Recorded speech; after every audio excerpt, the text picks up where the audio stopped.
Donc c'est des relations au quotidien, donc polygone coopérative en territoire détendu, territoires très ruraux, et effectivement c'est une grande disponibilité, une proximité et une connaissance de son territoire. Il faut avoir la volonté d'être acteur sur ces territoires, être force de proposition et, comme je l'ai dit tout à l'heure, voilà, disponible. Disponible, être à l'écoute et s'associer à d'autres partenaires collectivités pour proposer des projets spécifiques et adaptés aux besoins. Les besoins sur nos territoires, ça va être une population vieillissante, autonome, en recherche de sécurité, en recherche de logements adaptés, de logements faciles à entretenir, avec des faibles consommations énergétiques. Donc notre quotidien, c'est être force de proposition, être innovant et s'adapter. Penser au logement de demain. On est un peu le couteau suisse des collectivités, c'est-à-dire que c'est à nous d'être imaginatifs. Quand on parle de l'accession, c'est trouver aussi des produits accessibles aux ménages, avec des coûts attractifs et bien sûr innovants. On est sur un territoire où le taux de chômage est très très bas. On recherche beaucoup de gens en emploi, mais il faut savoir leur proposer des logements.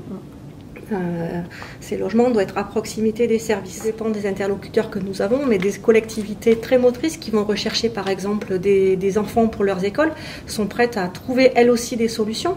On peut penser à une commune dans le Cantal où le maire est prêt à offrir un terrain à condition qu'une famille s'installe et construise sa maison, que ce soit dans le cadre du locatif ou dans le cadre de l'accession. Donc le terrain à l'euro symbolique, mais avec des enfants à l'école.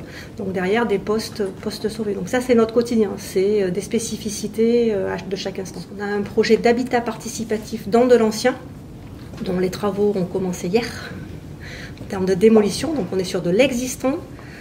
Donc ça a été un gros travail avec le groupe, puisque l'habitat participatif, c'est concevoir son projet, le groupe d'habitants doit concevoir son projet, et là ils ont dû intégrer le paramètre existant dans un secteur classé ABF, donc on ne pouvait pas démolir et reconstruire comme on voulait. Et donc c'est un produit sur lequel on a travaillé. Donc au départ il y avait des accédants, on n'est pas encore au bout du projet, mais effectivement le fait de pouvoir partager des valeurs, d'être à proximité de différents services est une piste.